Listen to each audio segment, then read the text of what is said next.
Estamos en el Museo Shirn de Frankfurt con la doctora Ingrid Pfeiffer y la primera pregunta que le vamos a hacer es algo que nos viene sorprendiendo en la calle de los pósters, estos pósters que están puestos en los mismos lugares que están puestos los avisos publicitarios políticos.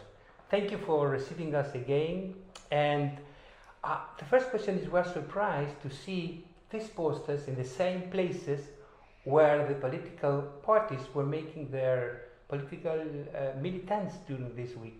This is a very intelligent and opportunistic advertisement attached to this thing. Apart from the promotion, is there a political message? Is there something prophetic there? How close are we from that era? Yeah, I guess we are closer than we all would wish, you know.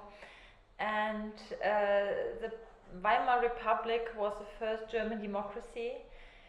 It had only 14 years and it failed finally, and we read it from the end, you know. We know how it ended up with the Nazi regime and terrible World War.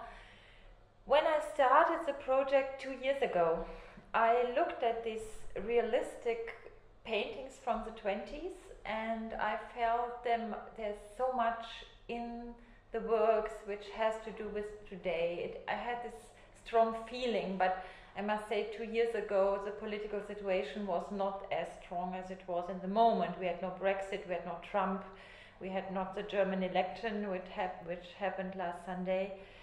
But there was already this feeling of crisis, you know, and the Weimar Republic is defined as a period of crisis.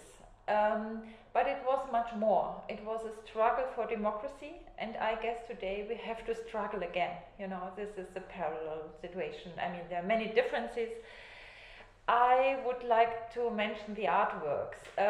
After First World War, the artists had a strong feeling, after Expressionism, abstraction, they had the strong feeling they have to be closer to their time, to go back to a kind of realism, naturalism. They called it new objectivity. It was the style of that period. It is a very melancholic style in some ways. It is realistic, but it is not. It is full of symbols. It is full of underneath, you know, you feel that there's something going on in society. And the artists reacted on it in a very direct way. I mean, they showed the poor people on the street, they showed the war cripples, you know.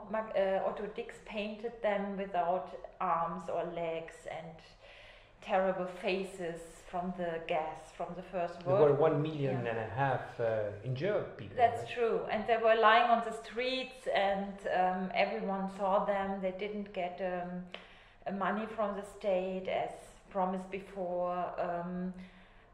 Many former soldiers who did not know what to do, you know, and the unemployed, the inflation, yeah. And the artwork is very close. I mean, I have in my show rooms with thematic rooms about prostitution, about political themes, about, for example, abortion. There was already a big discussion on abortion those days, a discussion about homosexuality.